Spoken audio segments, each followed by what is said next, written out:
Back to clean news UP. चलिए देखते हैं उत्तर प्रदेश की 25 फटाफट बड़ी खबरों को। इससे पहले आप न्यूज को कहां से देख रहे हैं हमें कमेंट में बताना बिल्कुल ना भूलें। साथ ही हमारे फेसबुक पेज को भी फॉलो करें। फेसबुक पेज का लिंक डिस्क्रिप्शन में दिया गया है। अब गरीबों को मिलेगा पौष्टिकता से भरपूर फोर्टिफाइड चावल।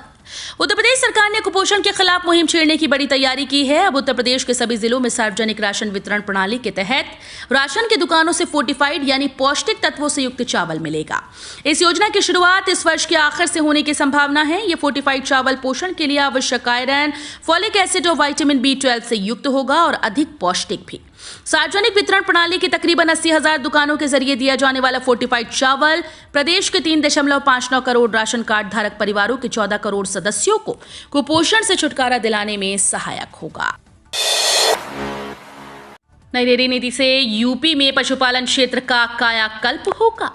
उत्तर प्रदेश दुग्धशाला विकास और दुग्ध उत्पादन प्रोत्साहन नीति 2022 से पूरे डेयरी क्षेत्र का कायाकल्प हो जाएगा। इससे न केवल दूध और दूध से प्रसंस्कृत उत्पादों का उत्पादन बढ़ेगा, बल्कि पशु आहार के क्षेत्र में भी बूम आएगा। यही नहीं, क्रमशः ये नीति स्वाभाविक तरीके से अन्ना प्रथा पर नियंत्रण में भी मददगार बनेगी। दूध के वाजिब दाम मिलने पर लोग बेहतर प्रजाति के गौवंश रखेंगे। ये लंबे समय तक पूरी क्षमता से दूध दे सकें, इसके लिए संतुलित और पोषक पशु आहार देंगे। इस तरह पशु आहार में प्रयुक्त चोकर, चुन्नी, खंडा, खली की मांग बढ़ेगी। 17 ओबीसी जातियों को एससी की सूची में शामिल करने के लिए फिर सर्वे कराएगी योगी सरकार। प्रदेश के 17 ओबीसी जातियों को एससी की सूची में शामिल करने की सियासी मुहिम ने एक नया मोड़ ले लिया। अब इस बारे में एक बार फिर से राज्य सरकार सर्वे करवाएगी। सर्वे के आंकड़ों का विधिवत विश्लेषण कर ठोस आधार तैयार करके प्रस्ताव तैयार होगा और फिर उसे संसद की मंजूरी के लिए भेजा जाएगा। बीएड 2022 की पहले चरण की काउंसलिंग 30 सितंबर से। बीएड 2022 के पहले चरण की काउंसलिंग 30 सितंबर से होगी। पहले चरण की काउंसलिंग 31 अक्टूबर तक चलेगी। उच्च शिक्षा विभाग के प्रमुख सचिव डॉक्टर सुधीर M. बोबड़े ने काउंसलिंग का संशोधित आदेश जारी कर दिया। 10 अक्टूबर से शैक्षिक सत्र की शुरुआत हो जाएगी। बीएड 2022 की प्रवेश परीक्षा बरेली के महात्मा ज्योतिबा फुले रोहिलखंड विश्वविद्यालय ने करवाई। पहले चरण के बाद सत्र की शुरुआत 10 अक्टूबर को होगी। इसके बाद पूल काउंसलिंग 7 से 15 नवंबर तक चलेगी और इसके बाद निजी कॉलेज डायरेक्ट काउंसलिंग करवा सकेंगे। इस महीने के आखिरी हफ्ते में शुरू होंगे इलाहाबाद यूनिवर्सिटी में CUET के रजिस्ट्रेशन। इलाहाबाद विश्वविद्यालय CUET मेरिट के आधार पर स्नातक पाठ्यक्रमों में प्रवेश के लिए ऑनलाइन पंजीकरण प्रक्रिया सितंबर के आखिरी हफ्ते में शुरू करेगा। इसको लेकर विश्वविद्यालय की ओर से बुधवार को पत्र जारी कर दिया गया। साथ ही राष्ट्रीय परीक्षा एजेंसी NTA को पत्र लिखकर इलाहाबाद विश्वविद्यालय का चयन करने वाले छात्रों की मेरिट लिस्ट मांगी है। प्रयागराज के सूबेदारगंज से सिकंदराबाद के लिए अगले हफ्ते से चलेगी साप्ताहिक सुपरफास्ट ट्रेन। सिकंदराबाद रूट पर नागपुर और हैदराबाद सहित अन्य स्थानों पर अब प्रयागराज से जाना आसान होगा। रेलवे ने इस रूट पर साप्ताहिक सुपरफास्ट ट्रेन चलाने की घोषणा करते हुए समय सारणी जारी कर दी।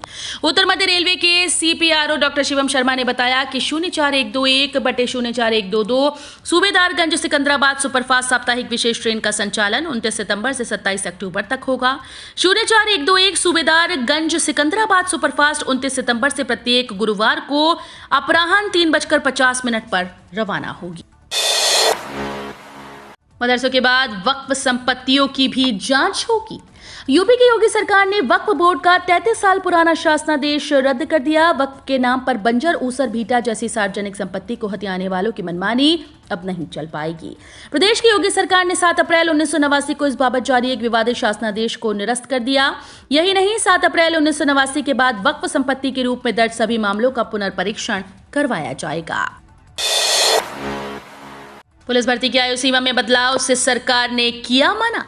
उत्तर प्रदेश सरकार ने पुलिस भर्ती में अभ्यर्थियों की आयु सीमा में किसी तरह का बदलाव करने से इनकार कर दिया। विधानसभा में सपा विधायक सचिन यादव द्वारा पूछे गए प्रश्न के उत्तर में मुख्यमंत्री की ओर से जवाब दिया गया कि प्रदेश में पिछले 2 वर्षों में उत्तर प्रदेश पुलिस, PAC, उत्तर प्रदेश अग्निशमन विभाग में विभिन्न अराजपत्रित पत्रों और कारागार विभाग में जेल वार्डर के पदों पर सीधी भर्ती की चयन प्रक्रिया संपन्न हुई। इसमें कुल 64,907 पदों पर चयनित अभ्यर्थियों का चयन परिणाम घोषित किया गया। विकास की संभावना तलाशने अयोध्या पहुंचे कई देशों के निवेशक। राम मंदिर निर्माण के साथ अयोध्या में पर्यटन उद्योग गति पकड़ते दिखाई दे रहा है। यहां पर्यटन विकास की अपार संभावनाओं को देखते हुए निवेशक आकर्षित होने लगे हैं। प्रदेश में पर्यटन उद्योग को बढ़ाने में केंद्र के साथ प्रदेश सरकार भी पहल कर रही है। इसी कड़ी में 5 देशों का प्रतिनिधित्व करने वाले करीब 1 दर्जन निवेशक अयोध्या पहुंचे। उत्तर प्रदेश पर्यटन विभाग के तत्वावधान में यहां आए प्रतिनिधियों को राम जन्मभूमि और हनुमानगढ़ी का दर्शन कराया गया। यूपी के 18 लाख बुजुर्गों की फंस गई पेंशन, खाते में नहीं आई रकम। आधार सत्यापित कराने के फेर में प्रदेश के कम से कम 18 लाख बुजुर्गों की पेंशन फंस गई। जिन बुजुर्गों ने अपना आधार नंबर सत्यापित करा लिया, उनमें से तमाम खातों में मौजूदा वित्तीय वर्ष में अब तक पेंशन की एक पाई भी नहीं पहुंची। हालांकि पहली तिमाही की पेंशन जारी करने की प्रक्रिया अब तेज हुई। उम्मीद है कि जल्द ही उन्हें जून तक की पेंशन मिल जाएगी। कुछ जिलों में पेंशन खातों में पहुंचने भी लगी है, लेकिन इस लेट लतीफी के चलते दूसरी तिमाही की पेंशन पर भी संकट तय है। यूपी में शिक्षकों के वेतन रोकने की होगी जांच, नपेंगे जिम्मेदार अफसर। तदर्थ शिक्षकों का वेतन रोके जाने के मामले में माध्यमिक शिक्षा राज्य मंत्री गुलाब देवी ने सदन में जांच का आश्वासन दिया और कहा कि अधिकारियों की गलती होने पर कार्रवाई की जाएगी। उन्होंने कहा कि 1993 से ये शिक्षक काम कर रहे हैं और इन्हें निकाला नहीं जा रहा। जहां पर इनका वेतन रोका गया है, वहां जांच करवाई जाएगी। एसटी में शामिल हो सकती है राजभर बिरादरी, योगी सरकार का प्रस्ताव। प्रदेश में राजभर बिरादरी अनुसूचित जनजाति में शामिल हो सकती है। मुख्यमंत्री योगी आदित्यनाथ ने राजभर जाति को अनुसूचित जनजाति में सूचीबद्ध किए जाने के संबंध में उच्च न्यायालय के द्वारा जारी आदेश के आलोक में केंद्र सरकार को प्रस्ताव भेजने का निर्देश समाज कल्याण विभाग को दिया है। लखनऊ समेत यूपी के 9 जिलों में बारिश अलर्ट। यूपी में लखनऊ समेत पश्चिमी जिलों में बारिश के आसार हैं। लखनऊ में बुधवार को दोपहर बाद कई इलाकों में बारिश हुई। मौसम विभाग के अनुसार मानसूनी हवाएं यूपी एमपी के पास से गुजर रही हैं। इस वजह से लखनऊ समेत पश्चिमी यूपी के 9 जिलों में हल्की से तेज बारिश हो सकती है। अमौसी स्थित मौसम केंद्र के अनुसार अगले 5 दिनों तक यूपी में लखनऊ, कानपुर समेत कई इलाकों में सामान्य से लेकर भारी बारिश के आसार हैं। अन्य स्थानों पर भी बादलों की आवाजाही लगी रहेगी। यूपी में एमएलसी की सीट पर चुनाव को लेकर सरगर्मियां तेज। यूपी में स्थानीय निकाय चुनाव के साथ ही गोरखपुर, फैजाबाद खंड स्नातक चुनाव के लिए सरगर्मियां तेज हो गई। निर्वाचन आयोग ने वोटर लिस्ट को लेकर कवायद शुरू कर दी। फरवरी 2023 में प्रस्तावित इस चुनाव के लिए 1 अक्टूबर 2022 से वोटर लिस्ट बनाने का काम शुरू हो जाएगा।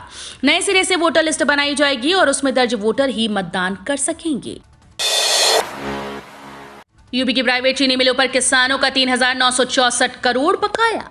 यूपी में गन्ना मूल्य बकाया जहां हमेशा से मुद्दा रहा है। हालांकि योगी सरकार ने 2020-21 तक का लगभग पूरा भुगतान सुनिश्चित करा दिया, लेकिन प्रदेश के निजी चीनी मिलों पर पेराई सत्र 2021-22 का 3,964.45 करोड़ रुपए बाकी होने की बात सामने आई। तो पूर्व मुख्यमंत्री और समाजवादी पार्टी के राष्ट्रीय अध्यक्ष अखिलेश यादव ने सरकार पर हमला करने में देर नहीं लगाई। उन्होंने कहा कि डबल इंजन की सरकार है, इसके बावजूद करीब 4,000 करोड़ रुपए किसानों का भुगतान नहीं हुआ और ये लोग किसानों के हितैषी बनने का दावा करते हैं। आरबीआई के इस फैसले से निवेशकों की लगी लॉटरी। यूएस फेड रिजर्व की बैठक से पहले अमेरिकी और भारतीय शेयर बाजार में उठापटक का दौर बना हुआ है। कारोबारी सत्र के दौरान सेंसेक्स और निफ्टी में लाल निशान के साथ कारोबार करते देखे गए, लेकिन इस बीच रिजर्व बैंक के एक फैसले से सेंट्रल बैंक ऑफ इंडिया के निवेशकों की मौज आ गई। बुधवार के कारोबारी सत्र के दौरान एक समय इसमें 15% से ज्यादा की तेजी देखी गई। बुखार जुकाम के लक्षण होने पर सरकारी अस्पतालों में कराएं इलाज। मौसम तेजी से बदल रहा है। बुखार जुकाम, डेंगू, मलेरिया समेत अन्य संक्रामक बीमारियां फैल रही हैं। अगर किसी भी व्यक्ति में इन बीमारियों के लक्षण दिखते हैं तो वो तत्काल नजदीकी सरकारी अस्पतालों में जांच कराए। चिकित्सक की सलाह पर खून की जांच जरूर करवा लें। मोहल्ले और घरों के आसपास साफ सफाई रखें। पानी को इकट्ठा ना होने दें। 3 से 4 दिन में कूलर और फ्रिज का पानी जरूर बदल लें। डाक विभाग के विशेष कैंप में बनवा सकेंगे अपने प्रियजनों का डाक टिकट। 8 साल बाद डाक विभाग की राज्य स्तरीय डाक टिकट प्रदर्शनी 15 से 17 अक्टूबर तक ललित कला अकादमी में आयोजित की जाएगी। आजादी के अमृत महोत्सव के तहत उत्तर प्रदेश डाक परिमंडल की ओर से 12वीं राज्य स्तरीय डाक टिकट प्रदर्शनी यूफिलेक्स 2022 की विशेष बुकलेट को बुधवार को chief post master general Kaushlendra Kumar Sinha ने जारी किया। इस प्रदर्शनी में प्रदेश भर से डाक टिकट संग्रह करने के शौकीन प्रतिभागी हिस्सा लेंगे। लोकसभा चुनाव 2024 के लिए मिशन मोड में बसपा। पिछले कई चुनाव से अपेक्षित परिणाम न पाने वाली बसपा लोकसभा चुनाव 2024 में बेहतर प्रदर्शन के लिए जमीनी स्तर पर तैयारी में जुटी है। वृहद पैमाने पर सदस्यता अभियान चलाने के साथ ही कैडर से जुड़े संगठनों को भी सक्रिय कर दिया गया। सरकारी कर्मचारियों के बीच काम करने वाला संगठन बामसेफ लोगों को पार्टी की विचारधारा से जोड़ने में लगा हुआ है। हर रविवार को अलग अलग विधानसभा क्षेत्रों में बामसेफ के पदाधिकारी सरकारी कर्मियों के साथ बैठक कर रहे हैं। बड़ी भूमिका में मुख्तार अब्बास नकवी 2024 के लिए साधेंगे मुस्लिम वोट। लोकसभा चुनाव 2024 में अभी करीब 1.5 साल का वक्त बाकी है, लेकिन भारतीय जनता पार्टी की तरफ से तैयारियों का आगाज हो चुका है। पूर्व केंद्रीय मंत्री मुख्तार अब्बास नकवी भी इस दौरान रफ्तार बढ़ाते नजर आ रहे हैं। हाल ही में उन्होंने उत्तर प्रदेश में कुछ समय गुजारा। खास बात यह है कि मुख्यमंत्री योगी आदित्यनाथ के नेतृत्व में भाजपा शासित राज्य में मुस्लिम आबादी काफी बड़ी संख्या में है। यूपी यात्रा के दौरान पूर्व केंद्रीय मंत्री मुस्लिम संगठनों से संपर्क बढ़ाएंगे और संवाद बैठकों का आयोजन करेंगे। स्वायत्तशासी संस्थाओं के कार्मिकों से 2 साल बाद रिकवर किया जाएगा बोनस। नवंबर 2020 में जारी राज्य कर्मियों के बोनस से संबंधित शासनादेश में वित्त विभाग ने करीब 2 साल बाद एक संशोधन जारी किया, जिसके लिखा गया है कि त्रुटिवश बोनस के शासनादेश में संस्थाओं शब्द लिखा था, जिसे विलोपित समझा जाए। यदि संस्थाओं ने बोनस दिया है तो उनकी वसूली की कार्रवाई की जाए। यदि इस त्रुटि के कारण संस्थाओं ने बोनस का भुगतान किया है तो उसकी वसूली की जाए। मदरसे में करो पढ़ाई वरना जान से मारी जाओगी। शोहदों से परेशान होकर 3 बहनों ने छोड़ा स्कूल। उत्तर प्रदेश के उन्नाव में शोहदों से परेशान होकर 3 सगी बहनों ने स्कूल जाना छोड़ दिया। बहनों के मुताबिक रास्ते में गैर हिंदू युवक अक्सर परेशान और छेड़छाड़ करते थे। पीड़िता ने इसकी शिकायत थाने में दी तो उन्होंने मामले को गंभीरता से नहीं लिया। इसके बाद उन्होंने एसपी को अपनी समस्या सुनाई। एसपी के आदेश पर 2 अभियुक्तों को गिरफ्तार कर लिया गया है। सावधान, लोन न लेने पर भी ब्लैकमेल करने लगी है। अब लोन न लेने वाले भी साइबर अपराधियों के निशाने पर आ गए हैं। फोन कर ऐसे लोगों को जबरन कर्ज लेने की चेतावनी दी जा रही है। साइबर पुलिस ने अब तक जो जांच की उसमें 2 मोबाइल नंबर सामने आए जो फेक आईडी पर एक्टिव हैं। इन नंबर्स की लोकेशन झारखंड में मिल रही है। बलिया में हाई लेवल के नजदीक पहुंची घाघरा। गंगा भी चेतावनी बिंदु के पास। बलिया में बाढ़ का कहर बढ़ता ही जा रहा है। जिले में घाघरा खुद का ही पिछला रिकॉर्ड तोड़ने को बेताब दिख रही है। गंगा भी तीव्र वेग के साथ चेतावनी बिंदु के करीब पहुंचकर प्रभावित क्षेत्र के लोगों को डराने लगी है। घाघरा का पानी निचले इलाकों में फैलने के साथ ही टीएस बंधे पर बने रेगुलेटरों पर दबाव बढ़ने लगा है। चेतावनी बिंदु के करीब पहुंचने के बाद गंगा की लहरें एक बार फिर से कटान के रूप में कहर बरपाने लगी। केंद्रीय जल आयोग गाय घाट के अनुसार बुधवार सुबह 8 बजे गंगा का जल स्तर 56.320 मीटर रिकॉर्ड किया गया। यहां चेतावनी बिंदु 56.615 मीटर और खतरा बिंदु 57.615 मीटर है। यूपी सरकार करेगी परिवार की पूरी मदद। दिल्ली के एम्स में बुधवार यानी कल कॉमेडियन राजू श्रीवास्तव का निधन हो गया। बीते 41 दिनों से एम्स में राजू का उपचार चल रहा था। उत्तर प्रदेश के रेजिडेंट कमिश्नर रिगजियान सैंपल एम्स अस्पताल पहुंच रही हैं। बताया जा रहा है कि राजू के परिवार की पूरी सहायता उत्तर प्रदेश सरकार कर रही है। यूपी सीएम को भी निधन की जानकारी दी गई। राजू श्रीवास्तव 10 अगस्त को हार्ट अटैक के बाद एम्स में भर्ती हुए थे। तो ये थी आज की 25 फटाफट बड़ी खबरें। अगर आपको न्यूज पसंद आई हो तो वीडियो को लाइक और शेयर जरूर करें। धन्यवाद।